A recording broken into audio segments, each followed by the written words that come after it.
I'm here with Alexander Mercouris, editor-in-chief of the Duran. Alexander, let's talk about the meeting between Putin and Kim of North Korea in Vladivostok. What do you make of this meeting, Alexander, between Kim and Putin? I mean, everyone talks about, when's Trump going to meet with Kim again? And all of a sudden, this came very fast, actually. I mean, it came out of the minute they announced it. I believe they announced it a couple of days ago, and then boom, Kim's in Vladivostok. I mean, it's not far off. He came by train, and the images were kind of cool to see and everything. But I mean, it's here we are, Kim meeting with Putin.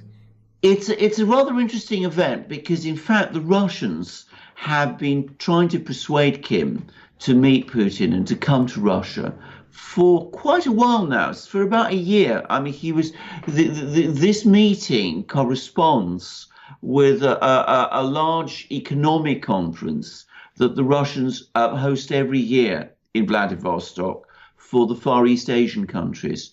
And they sort of wanted Kim to come to it last year.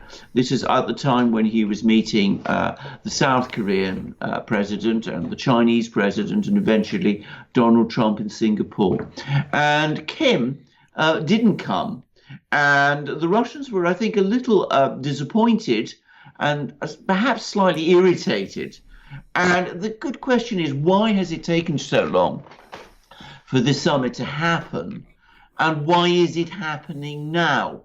And I think the answers to those two questions are these. I think, firstly, from Kim's point of view, I think he didn't want to get too close to the Russians because I think he was worried that if he did, that would annoy the US, which obviously has many problems with the Russians at the moment, and that it would appear that Kim is getting too close to the United States' enemies. But I also think he calculated that maybe the Chinese wouldn't be too pleased because the Chinese do want to establish the fact that they are North Korea's major patron and protector. So I think he wanted initially to keep his distance from the Russians. But now he is meeting with the Russians. And I think it's important to understand that this meeting has come shortly after the failure of the summit with the Americans in Hanoi. And it's become also clear to Kim that the US is not going to budge in any way on the sanctions. So I think what Kim is doing is he's looking around and he's saying to himself, I need to firm up my support, my backing. I've got that with the Chinese. The Russians have energy, which I need because North Korea is short of energy. The Russians also have food, which I also need, because North Korea is believed to be expecting a poor harvest this year. And with the sanctions still there, I need to speak to the man who can provide me with that energy and with that food to get me past this year. And that man is Vladimir Putin. So I think that is the reason that he has come. I think there are practical reasons for this meeting with the Russians from his point of view. They keep the diplomacy alive because they show that North Korea is still active in getting its diplomacy together. But I think it also signals to the United States that North Korea is not alone. It continues its dialogue with South Korea. It now has the firm backing of China behind it, and it also has the backing of the Russians, who are able, over a short time frame, to provide North Korea with the sort of things it needs to ease the sanctions burden which the United States is trying to impose on it. So I think this is a clever move by Kim. I think he's proving to be, incidentally, a very astute diplomat and somebody who knows how to read the cards, the diplomatic cards, very well. And I think from the Russian side, it also brings the Russians back into the center of Korean diplomacy, which is, of course, important to them because, as they never cease to remind people, Korea, North Korea, is a country which borders upon Russia. This is the first meeting between the two leaders, correct? It is the first meeting. Putin has had several meetings with Kim Jong Un's father, Kim Jong Il, when Kim Jong Il was president of North Korea, or leader, I should say, of North Korea, not president. That is a title which is reserved to the founder of North Korea, who was Kim Il Sung, the grandfather.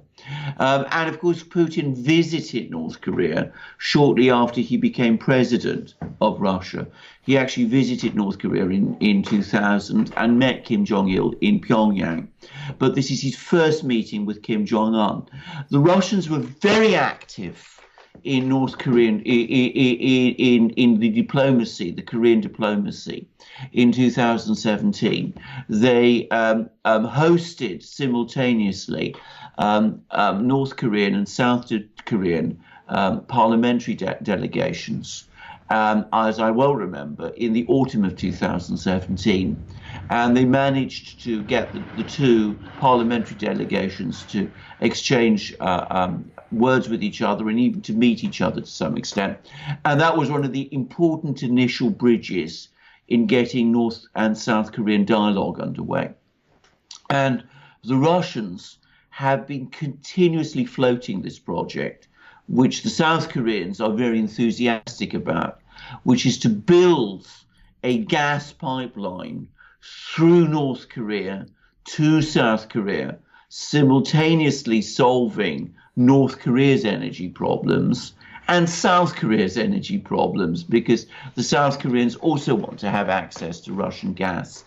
And there's been a very long-standing project to build railway links across North Korea from South Korea to Russia, integrating those railway links with the Russian railway network and creating a rail bridge between South Korea and Europe across Russia and North Korea, which would, of course, be extremely interesting for the South Koreans. When I visited South Korea about 15 years ago, I remember people talking a lot about that and how exciting that prospect was for them. So the Russians have quite a big finger in this particular Korean pie. They've always been interested in this. They have had very long relations with Korea, going back to the 19th century.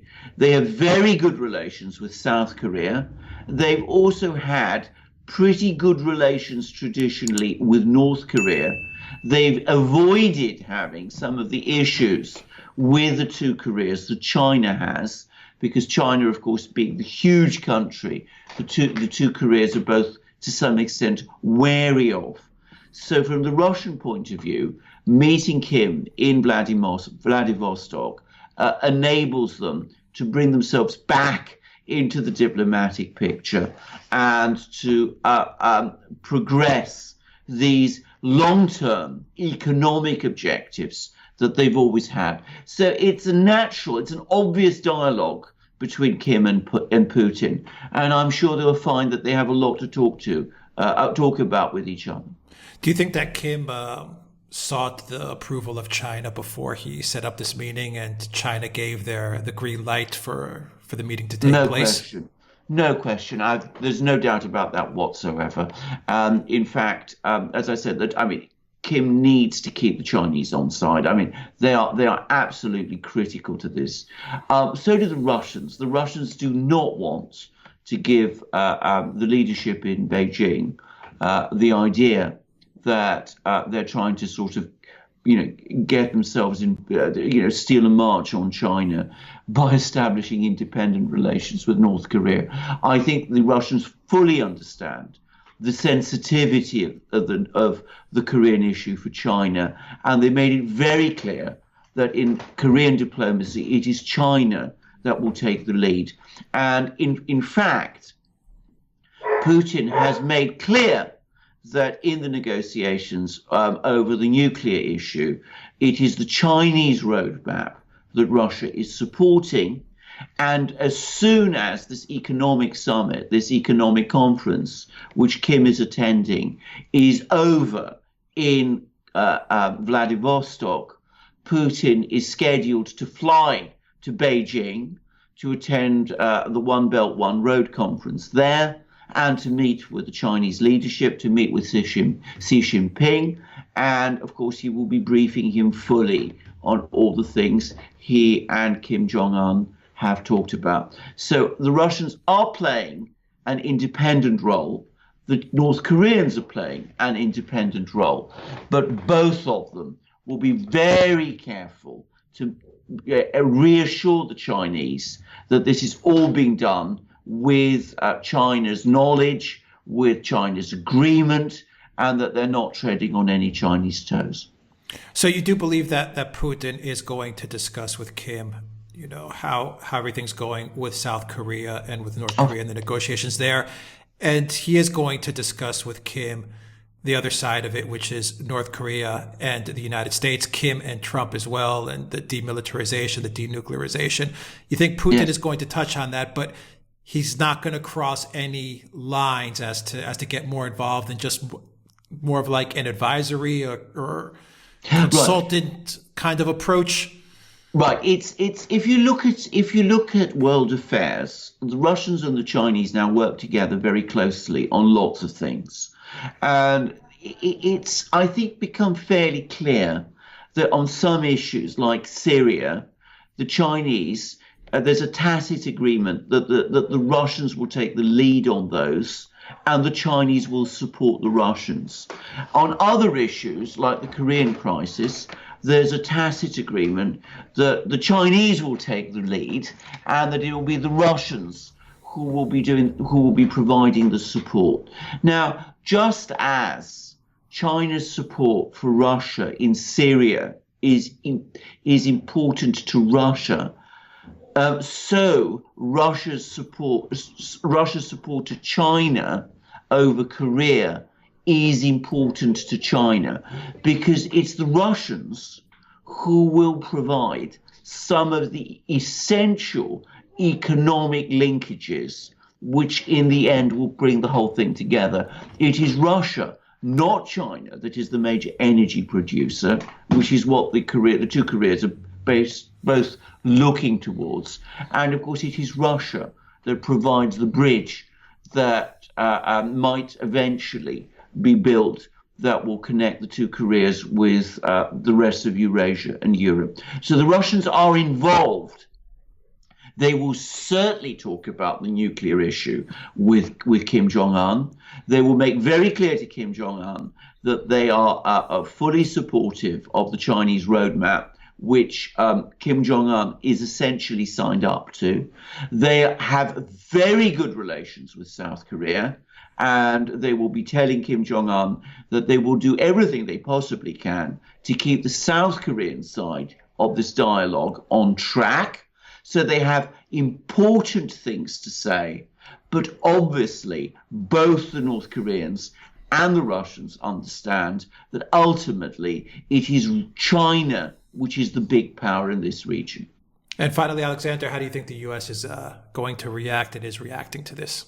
I don't think they'll be pleased at all. I think they'll be extremely cross, because from their point of view, I think it's now quite clear that what happened last year was not exactly a false dawn, but that the meeting between Kim and Trump in Singapore, where Trump appeared to be edging towards accepting the North Korean, Chinese, Russian approach to the solution of the Korean crisis, which was a stage-by-stage improvement, with North Korea getting security guarantees in return for an incremental disarmament, which would probably still end with North Korea retaining possession of some nuclear weapons. It's now clear that the United States is backing off that, and that they're reverting under the influence of Pompeo and Bolton. The North Koreans, by the way, have demanded that Pompeo be removed from the negotiations, that the United States is reverting to an extremely hard line in which it asks for North Korea to disarm unilaterally, and only then will the United States consider some sanctions relief. The North Koreans are never going to agree to that. And the United States is trying to enforce that policy by increasing the economic blockade of North Korea. Now, the Russians, perhaps even more than the Chinese, are in a position to ease that blockade. They can provide food as in the form of humanitarian assistance. That's what they can call it, which will mean that it will not be susceptible to sanctions. They can even provide energy in various forms. They can provide electricity and all kinds of things. So they will help the North Koreans to get through what could be otherwise a very difficult period for them, with a bad harvest, apparently, and with energy shortfalls emerging. So the Russians have a role to play. The Americans, looking at this, will be saying to themselves, here we see, again, the Russians undermining our diplomacy, undermining our regime change, forward aggressive agenda, as they've done in Syria, as they've done in Venezuela, as they've done in Ukraine. Here they are doing it again in Korea. Wherever we go, whatever we do, the Russians are always there and they're blocking us. And I'm sure you're going to hear that, you're going to read the headlines and hear from the mainstream media. Dictator Putin meets with dictator Kim, and the same old garbage that you're bound to get from the mainstream media. Well, Fake of course, news. that's how they will. That's how they will. That's how they will publish it. That's exactly how they will promote it. And we're going to hear all about how there's this great affinity between strong men and dictators and all that, all that nonsense, which of course obscures the real issue, which is that more and more countries around the world are quietly getting together and saying to themselves, this extremely aggressive foreign policy that the United States is following, which has become uber aggressive with Bolton and Pompeo in charge, is simply bringing countries which might disagree with each other on many issues. It's bringing them together in what is increasingly looking like a kind of resistance front to the United States. And this meeting in Vladivostok is just another example of that. Yeah, well put. Bolton and Pompeo, those guys got to go. Yeah. They have got to go. Well, as I said, the North Koreans have already told the Americans this, that, Pompeo should play no part in the negotiations because the North Koreans find him an absolutely unacceptable negotiator. Alexander Mercouris, editor-in-chief of the Duran, thank you very much. Guys, if you like this video, click on the subscribe button down below and click on that notifications bell to get notifications every time we push out a new video. Visit the Duran shop, buy a t-shirt, help support the Duran. In the description box down below, you'll find links to our PayPal and Patreon pages.